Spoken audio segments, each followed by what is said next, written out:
Welcome to Clinic Success Secrets. Today, I have the honor of having Dr. Bryan, a thought leader in the space of nitric oxide research and his great achievements in molecular medicine as a whole.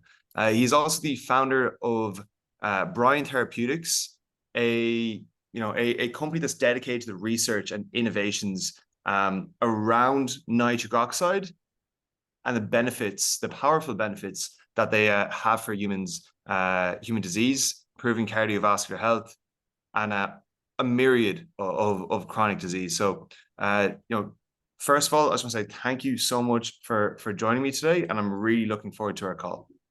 Well, thank you, Thomas. It's a great honor and pleasure to be with you. Just getting started, Nathan, could you explain to me, I suppose, number one, where does nitric oxide play in the benefits of, in the human body as a whole, and why is it so crucial for cardiovascular health? Well, nitric oxide is a naturally produced molecule, and it's produced in the lining of the blood vessels, is what controls and regulates blood flow, circulation, oxygen delivery. It regulates inflammation, which we all know is the silent killer.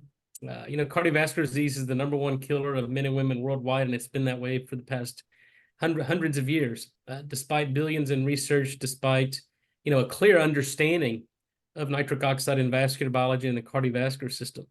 So the point I'm trying to make is that it's not a lack of information. It's the clinical translation of the new science around nitric oxide that's been kind of lagging behind. Because now we understand that if you can employ nitric oxide-based product technology or therapy, then the basic science, the clinical science tells us that you can prevent the onset and progression of cardiovascular disease. So it's a signaling molecule, and it's how cells in the body communicate. So when we lose the ability to produce this molecule, the scientific literature tells us that that's the earliest event in the onset and progression of vascular disease. In fact, most, if not all, chronic diseases. That makes so much sense. It's interesting because I think literally earlier on today, I was having a conversation with the brilliant Ken Mitchell, founder of an association called Gynecology, but it's GUY it's an association for men's health. Yeah. Creative. But he literally alludes to the exact same thing. Specifically within the area of men's health, which is his specialty, as he said, fundamentally, it's no one ever died of sort of in his words, erectile dysfunction. He always said it's symptomatic of the underlying issue, which as you said, the #1 killer being cardiovascular disease. So it's great to talk to somebody who really is such a pioneer at addressing the core issue, as you said, which is the actual cardiovascular, health itself. That's right. Well, you make up a good point. And we call erectile dysfunction in both men and women, by the way. It's not just a male disease, but it's the canary in the coal mine. It's the first sign and symptom of vascular dysfunction and insufficient nitric oxide production. And if you think about it, this makes sense because for sexual function, we have to regulate blood flow to the sex organs upon need, right? And the way you do that is the blood vessels and the nerve endings in the sex organs are activated, and when they're functional, they produce nitric oxide. It leads to vasodilation, and that allows for increased blood flow and engorgement. And engorgement, whether it's penile engorgement or clitoral engorgement, that's what's necessary for adequate sexual function. But if you have what we call endothelial dysfunction and nitric oxide deficiency, which means that the blood vessels, the cells in the blood vessels of the sex organs are unable to produce nitric oxide when activated or stimulated. So then you don't get the dilation, you don't get engorgement, but that means that it's systemic, right? It's just not unique to the blood vessel of the sex organs. If you have endothelial dysfunction in the blood vessel of the sex organs, you have endothelial dysfunction in your coronary arteries, the arteries of your brain, your liver, your lungs. It's systemic. So, and that's why it's such a critical symptom, and that people just don't need to treat as kind of a lifestyle disorder. It's a sign and symptom of underlying endothelial dysfunction, nitric oxide deficiency, and if not corrected, it's a very slippery slope to the onset and progression of cardiovascular disease. And then you're about to be another statistic. But what we've learned is by the time you have erectile dysfunction, and advanced cardiovascular disease, you've been nitric oxide deficient for many years. So we have to recognize these early symptoms early on, take steps to correct it, and then we can prevent the onset and progression of disease. It's interesting. That is completely in line again with the other previous guest, Ken Mitchell, was saying, you know, and I was making the point, as far as I'm aware, when Viagra, which is obviously the treatment to, you know, erectile dysfunction, was originally created, correct me if I'm wrong, it was with the intention of improving vasodilation. There happened to be a sort of happy side effect that it's been repurposed as since the discovery. Yeah, now look, the original rationale for these what's called phosphodiesterase inhibitors, like Viagra is a class of those drugs, was to increase vasodilation, primarily in the pulmonary arteries and in the coronary arteries. So the early indications for these drugs were for pulmonary hypertension, to dilate the arteries of the pulmonary circulation, and to increase coronary flow in patients with ischemic heart disease. And it was effective, but the number one kind of comments or feedback from particularly the men that were enrolled in these studies was that they had these really improved erections. So obviously a huge unmet medical need in drug therapy. So of course they aborted the indications for ischemic heart disease and pulmonary hypertension and went for erectile dysfunction. And so yeah, you're correct. That's the story, the backstory behind those drugs. But again, vasodilation is very important, whether it's in the sex organs, the coronary arteries, the pulmonary arteries, or even the blood vessels of the brain.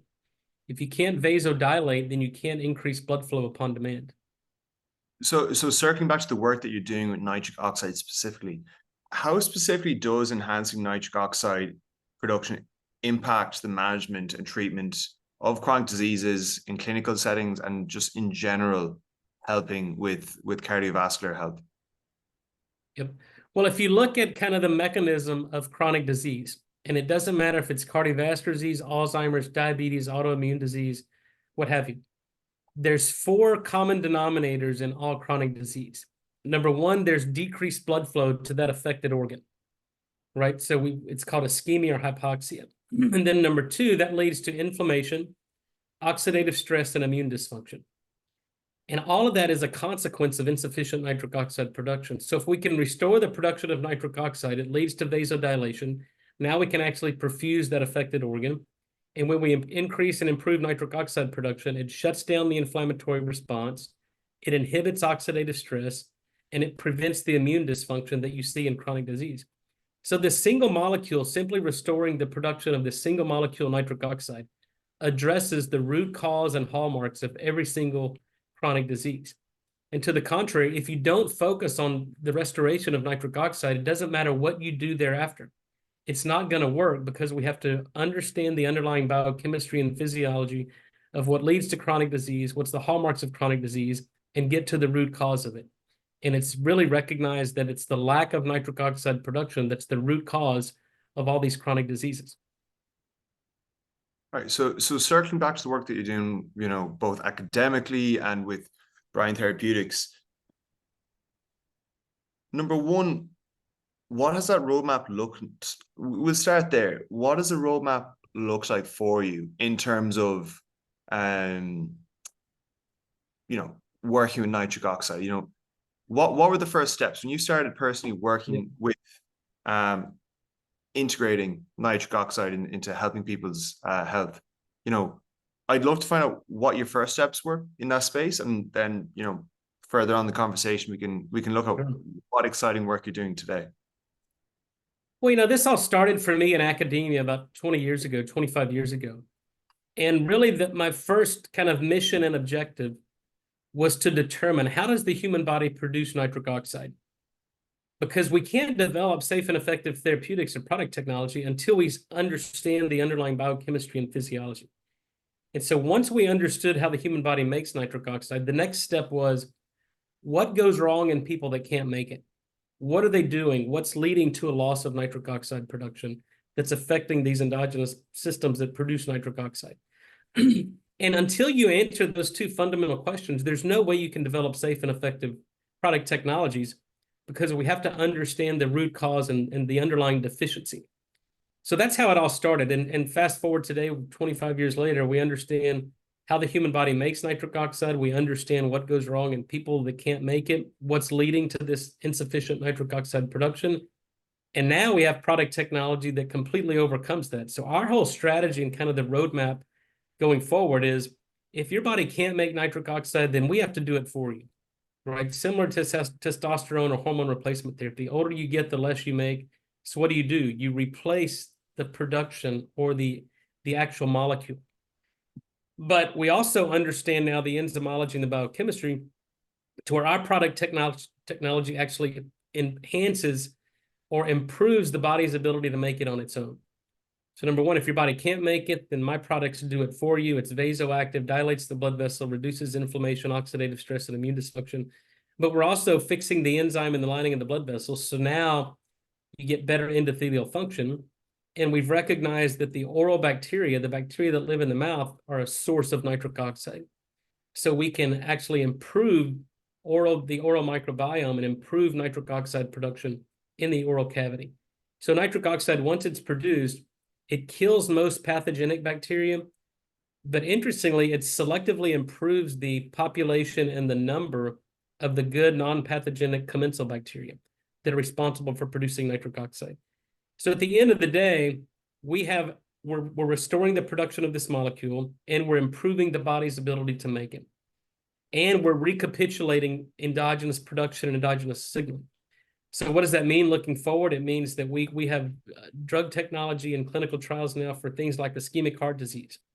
We've got a drug for Alzheimer's, because the hallmarks of Alzheimer's are decreased blood flow, insulin resistance, and what we call type 3 diabetes.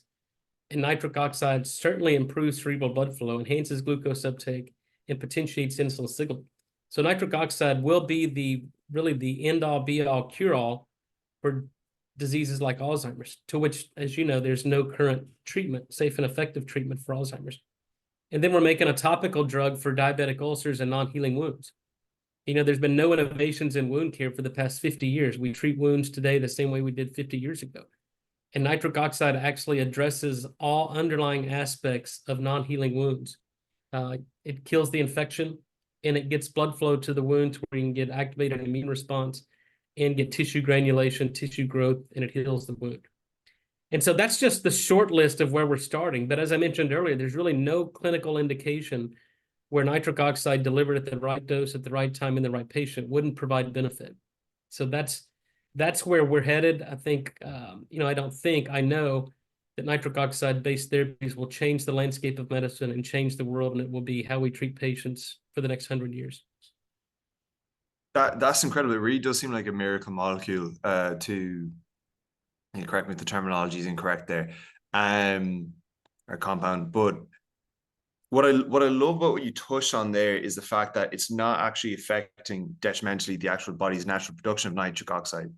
In fact, you're actually empowering and enabling the body, as you said, through the biome and so on. You're actually facilitating the natural production, which is obviously is an issue that we often hear when it comes to testosterone replacement therapy. You're trading one off for the other, whereas now you're actually compounding the natural effectiveness. So that's an element that I really love about what you do. Well, I think it's a new concept in drug therapy, because most drugs today and for the past 100 years are what we call inhibitors of biochemical reactions, right? They're synthetic compounds that inhibit a biochemical reaction. And so drug therapy is what we call pharmacology, applied pharmacology. What we're trying to do is introduce a new concept in medicine called restorative physiology. Understand the mechanism of disease to the extent that you can fix it. And so what we're doing, and let me make 2 points here. You called this the miracle molecule. That was the case probably 30 years ago, but miracle implies that there's no understanding, right? It's unexplainable. So I don't call nitric oxide a miracle molecule anymore, because we have a clear understanding of its mechanism of production, mechanism of action. So it's not a miracle.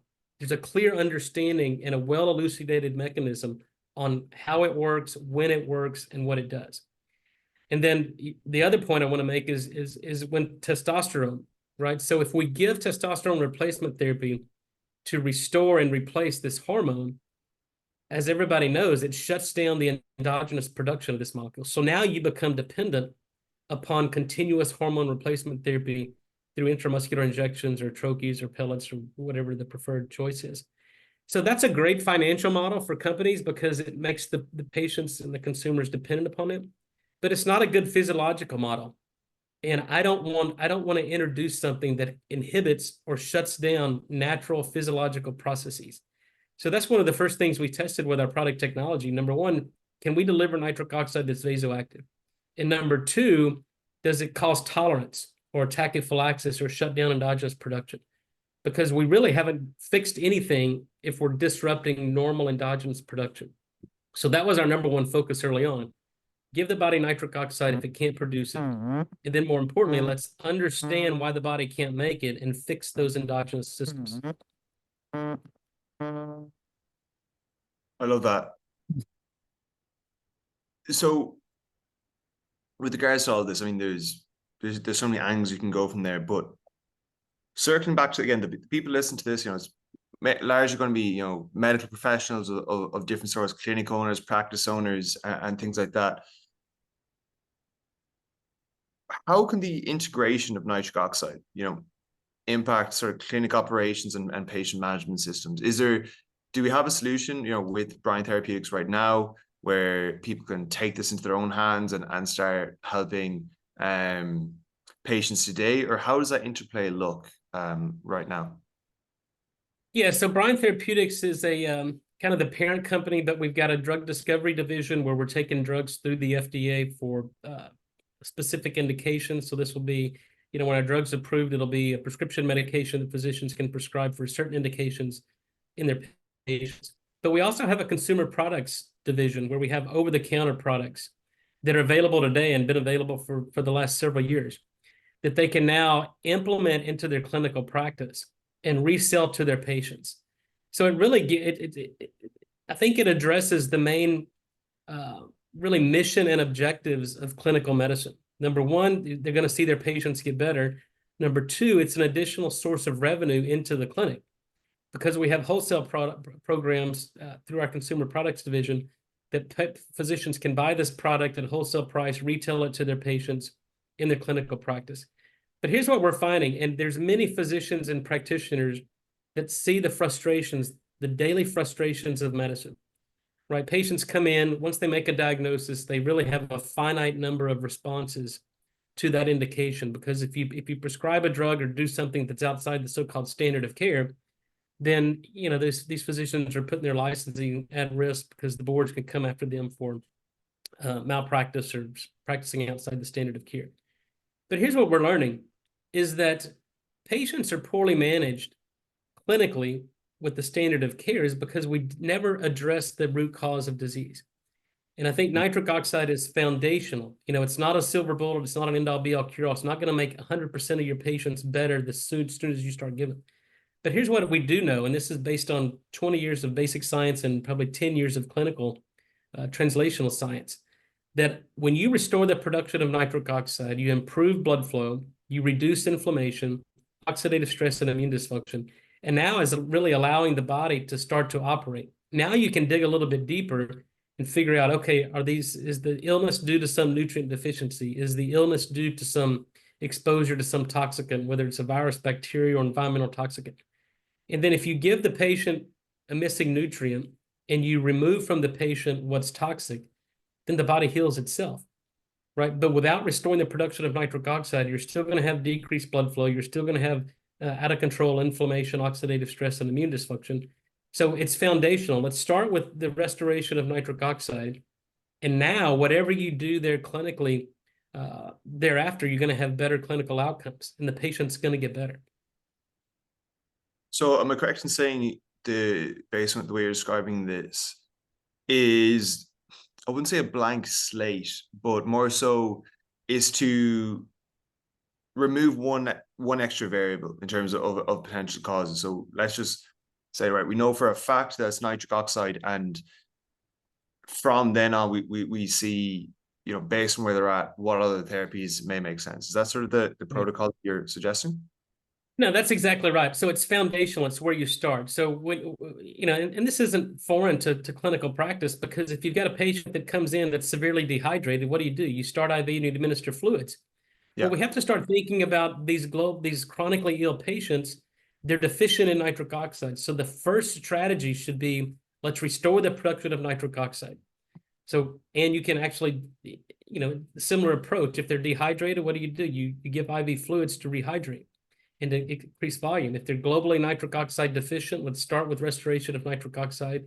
And now we've got a level playing field for everybody, and we've really upped their physiological systems by giving nitric oxide. Now you can start to interrogate other systems which may have been affected by their underlying disease. But as I mentioned when we started this, the root cause of most, if not all, chronic diseases starts with nitric oxide deficiency.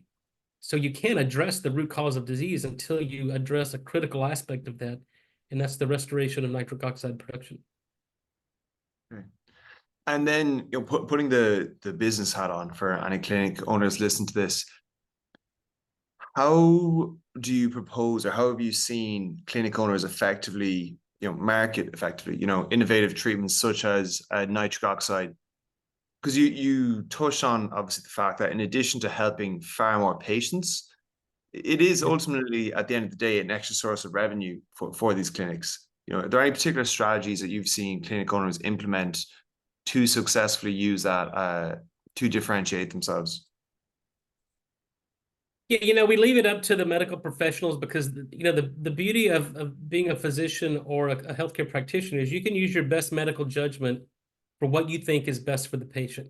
Now, from a company executive, we can't make claims about our OTC products affecting specific disease indications because obviously they're not drugs. That's why we're going down the drug route, so we can actually make drug claims and really tout the safety and efficacy of our technology for that specific indication. But what we're finding, the most successful clinics, start to implement our nitric oxide in all of their patients. When you walk through the door, the number one thing we do is we start the nitric oxide product, and that's just part of their protocol. And what do? They see, and the benefit of that is there's two people that benefit from nitric oxide. There's the people who are sick and want to get well, and then there's the people who are well and don't want to get sick. So if you have one of those two patients walking in your clinic, then they need nitric oxide. And I think that that's the biggest impact we have because medicine today is a reactive practice, right? We have to change that conversation, change that practice, and be proactive. So the best approach people can use is don't wait until you're sick and develop symptoms or disease to start thinking about nitric oxide. Just think about it today because, if you lose the production of nitric oxide, then that sets the stage for the onset and progression of chronic disease. So those are the clinics that is part of their protocol, right? You restore the nutrient, you focus on good nutrition, you start with nitric oxide, and that's just part of the protocol. So number one, the patients are compliant because most of the time the patient's going to feel better. And then number two, there's a continuous source of revenue into that clinic office because every 30 days they come back and they have to re-up and they purchase more product because number one, they're feeling better. Number two, they're getting better. And it makes the physician very happy because really good docs don't want to see their patients, but maybe once a year. Right. And the really bad docs, they're seeing their patients every month. And it's like, I tell people all the time, if your car is broken down and you take it to a mechanic and it keeps breaking down, obviously that mechanic is not doing a very good job. So fire the mechanic and go find somebody who can fix it. And I say that's the same thing you have to do with your primary care doc or your healthcare practitioners. If they're not making you better, then fire them and go find an integrative doc that gets to the root cause of disease and can address your underlying disease. It's a sentiment shared by some other people that I've talked to, where at the end of the day, if you take care of the patients, the clinic will take care of itself. That's exactly right. Instead of just trying to say, I'm going to see more patients. Well, if, as you said, if you're getting return people again and again and again, like you said, the comparison with the mechanic, obviously depending on what it is probably fairly apt. It would bring into question the efficiency of the first treatment, depending on the situation. And then what we're also finding too is that patient who's been chronically ill for a number of years, and now that single clinic and physician makes them better, they're going to go out and shout from the rooftops. So now that clinic is going to see an influx of people who have been frustrated with medicine and the standard of care, and they're going to seek out those people. So now you don't even have to advertise or market. You're going to see an influx of patients into your clinic, into your practice, and it's going to explode. So I think that's the beauty and why people get into medicine, because number one, you help people, you change their lives, and obviously you can earn a decent living. But I think the objective for people in medicine should be to earn a good living. It's to, take their training, their understanding, and treat the individual patient and use your best ability and knowledge to make that patient better. And then I suppose, what are the key metrics or indicators that you would suggest clinics should monitor to evaluate the efficacy of nitric oxide treatments when they're actually implementing them? Yep. Well, look, there's no labs you can draw, blood labs like cholesterol or magnesium or vitamin D, because nitric oxide, as I mentioned, is a gas. It's gone in less than a second. So there's really no labs or objective measures of nitric oxide deficiency or nitric oxide depletion.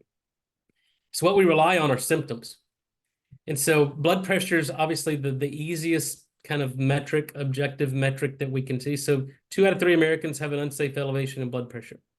And so that's easy to measure. So you can measure the blood pressure in the patients in an office setting, or most people have blood pressure cuffs at home where they take their blood pressure, take a lozenge, and then 15, 20, 30 minutes later, remeasure. And most of the time we can normalize that blood pressure. The other interesting biomarkers that we've seen, and this is the basis for some of my patents, is we see a reduction in C-reactive protein.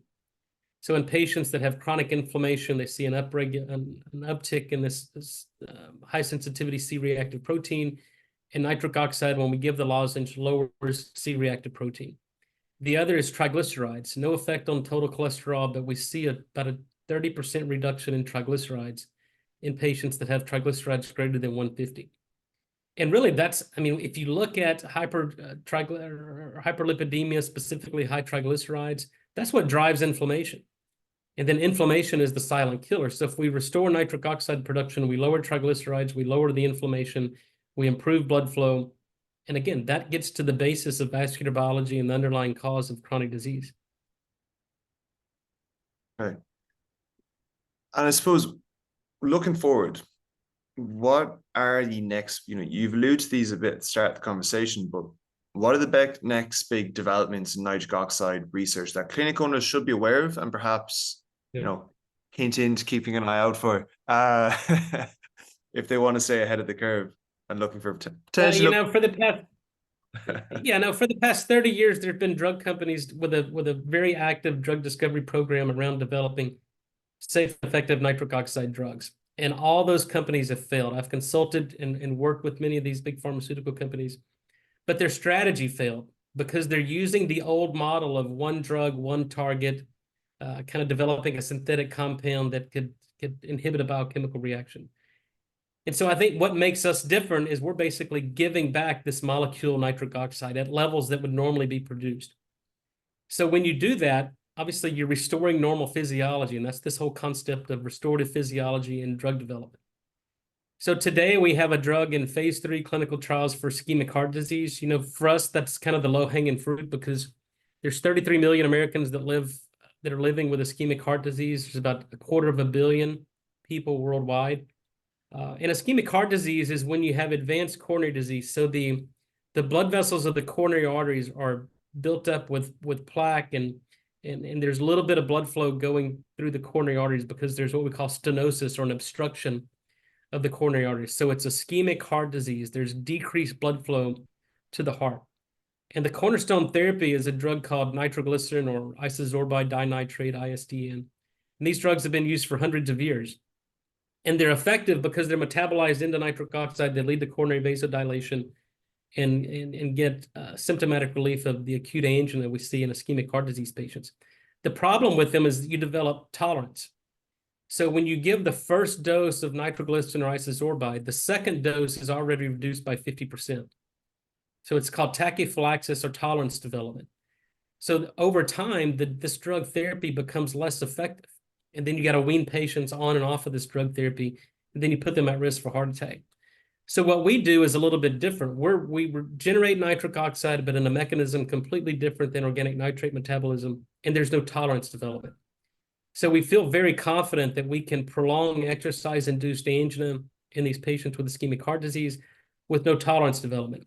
And if we can demonstrate that in our clinical trials, then the FDA has indicated that they'll approve this drug. It'll be more cost-effective, safer, with long-term outcome data, much more favorable than patients taking organic nitrates. So that's exciting. We hope by the end of this year we'll have that drug completed, hopefully approved and on the market, maybe first quarter of 2025. And then we've got drugs going into Alzheimer's. As I mentioned, we've got a topical drug for diabetic ulcers. So my goal and objective is this year, we're in the process of raising capital to fund these drug studies. To date, I've self-funded it. And then I've raised a little bit of money from friends and families. But now we've kind of reached the threshold to where it's kind of outgrown my own capacity to self-fund this. And we're raising capital now to fund the drug studies. But I anticipate that, by the end of this year, we'll have the ischemic heart disease drug completed, and we'll be well advanced in our clinical trials for Alzheimer's and the topical drug for diabetic ulcers. Brilliant. And we've already talked. I was going to ask you there about where we see things going over the next 10 years, and as you've already touched on that, the profound impact that it could have on situations such as Alzheimer's and so on. So without going too heavy into the medical side of things, I want to just round this up with more so a personal question. The work you're doing has inherently been very, very innovative, and it's a term that gets used way too much when they say groundbreaking and all that kind of thing, but it is. There's no way of dressing up otherwise. We had a conversation before, and you said something. You know where I'm going with this. I can see the smile on your face. And I won't steal the quote from you, but my question really is, how did you know you were doing the right thing? You obviously have a medical background. It's scary, going out against the grain and doing what you did. How did you know that doubling down on nitric oxide and taking the path that you took, the road less traveled, so to speak, what was the right one for you? Well, we had discoveries early on in the lab where we could produce nitric oxide gas. And I knew this was my eureka moment in science. This was my epiphany. And I knew that what we had discovered would change the world, because we had figured out a way to make a solid dose form of a bioactive gas. And no one's done that before, I think, in the history of science. We make a solid dose form of a bioactive gas. And so, when I was in academia, the typical model in academia is you take those discoveries and innovations, you file patents, and then you license those patents to existing companies. That's kind of the path of least resistance in academia and in licensing. But 25 years ago, really, there was nobody interested in nitric oxide and looking for nitric oxide based technology. So I knew if it was going to happen, I had to do it. And so then I stepped into these entrepreneur shoes and basically said, okay, if nobody else is going to do it, then I'm going to do it. But really, what we're doing is completely disruptive, right? And so if you're doing things that don't matter, people leave you alone. When you do things that are disruptive and have the chance and the opportunity to completely disrupt the medical paradigm and drug discovery, and for the first time in the history of medicine, start having conversations of how do we get patients off drugs and allow their body to do what it's designed to do, then that's disruptive and people come after you. And so, I've been a subject of lawsuits. People have sued me personally. Companies have sued my companies because what we're doing is very disruptive. And I wear that as a badge of courage because it tells me that what we're doing is meaningful. If it wasn't meaningful, people leave you alone, right? But I always say this quote by Schopenhauer back from several hundred years ago, who was a German philosopher, that fundamental truths undergo 3 stages. Number 1, it's ridiculed. Number 2, it's violently opposed. But number 3, it's accepted as being self-evident. And I think I've lived those 3 phases because these are fundamental truths in medicine and physiology about the production of nitric oxide. So I've certainly been ridiculed by my academic colleagues early on when I went out and started to think we can deliver nitric oxide gas in a solid dose form. There's been violent opposition. Obviously, I spent millions of dollars in lawyers defending me and defending my companies from these lawsuits and people who are coming after me. But again, we're seeing this 3rd stage already develop. This is self-evident. What we're doing is self-evident. It's restorative physiology. Understand the mechanism of disease where you can fix it.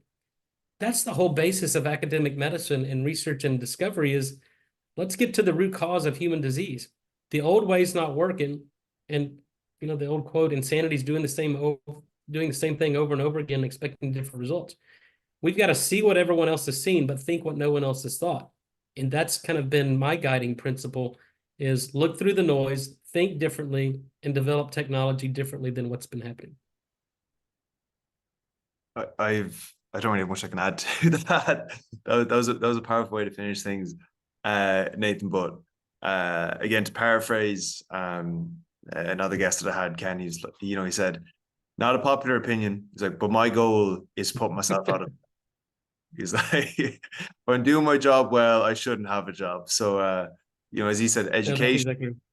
Exactly. He came at it from an education standpoint, but same fundamental truths, and I think that is the future. Education and actually addressing things at the root cause, not just putting a band-aid on a broken arm and sending people off until they come back with more pain. So, from the bottom that's exactly right. My guiding principle is to always do the right thing. Right? I allow the science to lead us in the direction we go from a corporate standpoint. My number one objective is not to be profitable, not to lead based on profitability of the company. And that may seem counterintuitive as an entrepreneur and a CEO of a biotech company, an emerging biotech company. But my philosophy is if you do the right thing, the cash register rings. But we don't focus on ringing the cash register. We focus on doing the right things, taking the information and the knowledge we've gained over the past 25 years and employing that into basic principles of physiology and medicine. And when you do that, and when you solve a major problem, wealth in America, wealth globally is always created when you solve a problem. And that's what we do. We're problem solvers. We create solutions to really unmet medical needs and problems that haven't been solved over the past 100 years. And when you do that, everything else follows along. So our focus is lead with the science, develop product technology that's based on science and our current understanding. And then when you do that, the cash register rings. But we don't focus, again, on ringing the cash register. You actually, and this is not to blow smoke, but you're saying something that actually is very, very reminiscent of something Steve Jobs once said. And maybe you're familiar with this, but he was on stage basically, and there's a guy who's basically heckling him, trying to be smart. And he said, you could have built the iPhone on a certain platform. He named some random obscure programming language. And he pauses very, very much. Maybe you do know this part, but he basically said, true, maybe it would have been faster. He's like, what I found is begin with the user and work backwards towards the technology. Because I've tried it both ways, and you do the other way around, it never works out. Begin with the ending in mind, quote Stephen Covey from 7 Habits of Highly Effective People. Well, yeah, and I think that's what makes us different, because I've learned really some really tough lessons over the past 20 years. And I will never abdicate the direction of our company, the leadership of our company, to a non-scientist CEO who's focused on profits and what's best for the, and it's not led by science. And so that's why I'll never abdicate my position as chairman and CEO in the foreseeable future, because I'm going to lead with the science. And I'm never going to be hijacked by people who are more interested in profits than doing what's best for the patient or the consumer. And that makes us a little bit dangerous, right? Because we'll always lead with the science. We'll always do what's right. And I'm at a stage where, fortunately, I'm able to work with the people I want to work with and not people that I have to work with. I'm getting a lot of Steve Jobs vibes, everything you're saying here. It's very important. No, but I think we certainly have a tiger by the tail here, because, as I mentioned before, I don't think there's any indication where nitric oxide wouldn't be beneficial. And so for me, the strategy is just education and awareness. And I think that's why I really appreciate the opportunity to speak with you, because again, it's not a lack of understanding. It's the clinical application of the science we've learned over the past 20 or 30 years and translate that into clinical practice. So we just have to go out and inform and educate not only physicians and healthcare practitioners, But more importantly, we got to educate the patients and the masses so they understand the importance of this molecule, and then now start to empower them to take control of their own life, stop doing the things that disrupt nitric oxide production, start doing the things that promote it, and they can see an improvement and dramatic change in their own health and wellness and lifestyle. It's funny. This is verbatim, nearly exactly what previous guests that are aligned in values have said. It's anyone can Google the benefits of nitric oxide. It's, as you said, it's the nuance in the clinical application that actually makes or breaks everything here. You know, anyone can Google, read the papers, or whatever. It's actually the implementation. So, next question, you know, and we'll be rounding it up fairly soon because I want to be. I'm conscious of time, but where can clinic owners learn more about all of this? You know, do you have resources available, or what would you recommend for someone who wants to be upskilled in this? You know, I send people to my educational website and my YouTube channel first, because to me, it's about, I'm not here to sell you products or try to close a sale. My objective is information and knowledge that's based on real science. So I've got an educational website, drnathansbryan.com. I've got some videos on there. I do a monthly blog. I've got a dedicated YouTube channel, Dr. Nathan S. Bryan, Nitric Oxide. And so that's the education piece. And those that are interested in product technology, our consumer products are at www.n101.com. That's the letter N, the number one, the letter O, number one.com. We have, again, a wholesale program for physicians or licensed practitioners. Those of you interested in keeping up with our drug program, it's Therapeutics.com. We'll do, you know, updates there. You know, drug discovery and drug approval and clinical trials is a very long, arduous, expensive process. So, you know, we're fast tracking a lot of these drugs because we've established safety of our drug technology. So we hope to advance this very quickly. But yeah, BryanTherapeutics.com for the drugs, N101.com for the OTC and consumer products. Brilliant. I think that's everything on my end. Again, for anyone listening, I will leave all those URLs and websites and so on in the show notes, and I'll make sure to distribute this as well as I can. Again, I just want to say thanks so much. I've just learned to load, and I know for a fact I'm about to go down a massive nitric oxide rabbit hole. So, thank you. I do curse you for my sleep being disrupted, because I feel like it's something I'll be going deep on. So I appreciate it. Yeah. Thank you. Thank you, Tomas. Good talking to you. Good. We'll cut the recording there. Right. Awesome. I really enjoyed that. I just want to say, like, I wasn't lying about the rabbit. Yeah. Well, hey, let me know when you get this. I'd love to get the raw file and post it on my YouTube channel, and we can promote it through our database. You know, we've got hundreds or thousands of clinical databases, and kind of grow your awareness and get this message out there, because it's too important not to. 100%. I said I'll have my video editor splice this up into sort of bite-sized chunks, and I'll send you a Google with anything and everything. If there's any sort of brand assets you'd like me, I mean, you can edit it yourself, whatever you'd like to do, but I'll send you a bit of everything. No, that'd be great. Yeah, and I'll see if I can get a blog article written with a sort of a breakdown of your takeaways, and it's an extra little asset for the you know, for your informational website if you'd like. Perfect. No, that'd be great. I'm conscious of the time here, but I did send to be honest, my team are having a quick look at some stuff as well on the website from an SEO side. I think there's, just so you know, mine, there's no pitch here or anything like that. It's just I'm gonna, if you want, I can just run you through some quick things we saw. I'll send this to your way as well. This is literally just, you know, if I was to do proper. Yeah, any feedback, yeah, it's kind of outside kind of my expertise, but like we've got IT people who do nothing but SEO and website optimization. So if you've got some pearls or things that, you know, look at it through your lens, you can share with us and how to make that better, then please do. Just email it to me. Or maybe we can do a Zoom with my marketing people. Yeah, do you want to do that? We could even do you know what I might ask? I suppose if you want, I mean, I'm good for like 10 minutes or so if you're free. I can just ask you a quick question. We can hop on a call with your marketing team, and I can run through whatever insights I have on a separate call if you'd like. We can, yeah. I've got a hard stop at 9:30 Okay, so Central, so the assignment. But we can, yeah, we can do it now, or if you've got something that I can share with the IT team and the marketing people, then that would be probably even be more helpful. yeah, do you know what I'll do is I have something open here, but I want to actually make sure it's more valuable for you. Just, I suppose I'll ask just a few quick high level questions again. Sure. 3 minutes literally. Number one, I suppose, where are you guys generating most of your business from right now? What channels are working for you guys? We've really focused on Amazon over the past 3 or 4 months. So probably 60% of our monthly revenue comes from Amazon, and we've cracked the code on those algorithms, so we consistently get, a 5 to 12 time return on every dollar spent.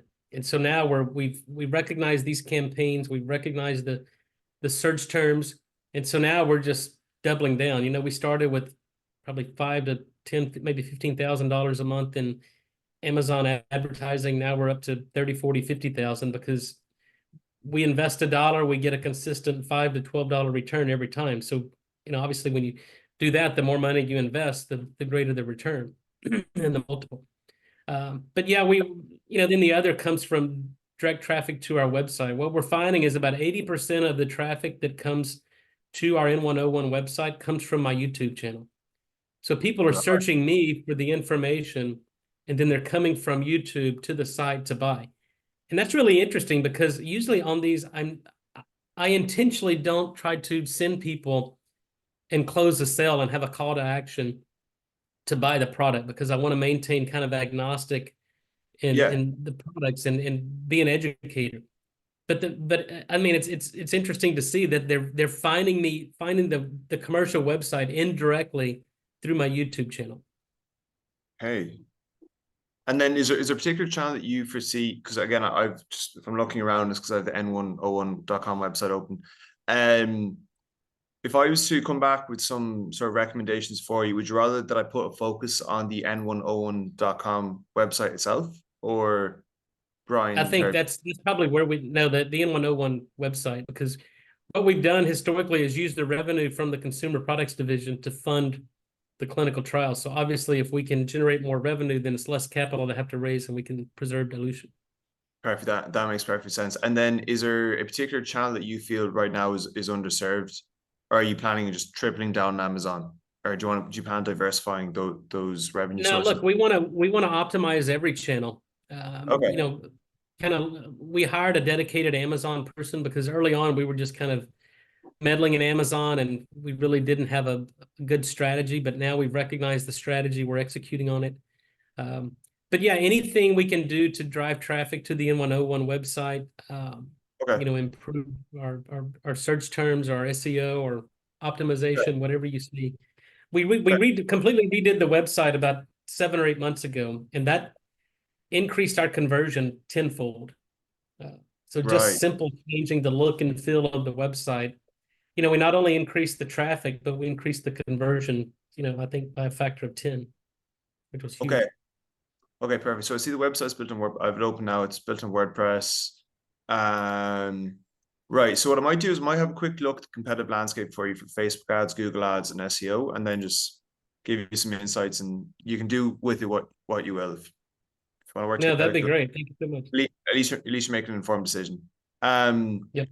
Okay, perfect. What's the best channel for me to touch base with you with regards to a date for a follow-up call? Say we could do something next week. That's suited? Yeah, I think next week. I'm in Miami until Thursday, and then early next week would work. But just send me an email, and then I'll copy Susan and Anthony on the email, and we'll find a time that works for all of us, and spend a little bit of time. But provisionally, do you want to say, just again, literally 2 minutes? We say same time next week. Just I'll put something in the calendar, and we can always play around, and I'll send you an email. Yeah, I think that works on Tuesday. Yep. Perfect. I'll do that. Okay, perfect. Yeah, let's start with that. That'll be the 23rd. Sounds great, Nathan. Perfect. Yeah, I'll do that, and just make sure any decision makers are on the call, just so we can make sure they're everyone's on the same page. But Listen, Sure. I won't make you late for your next meeting, but I just want to thank you again, and I'll send you over absolutely everything as it gets edited. It was a pleasure, and I curse you for the rabbit hole that I'm about to go down, but I appreciate it at the same time. Okay. Well, thanks. Let me know if you got any questions. See you later. No, Nathan. See you. All the best. Have a brilliant day. Bye bye. Bye.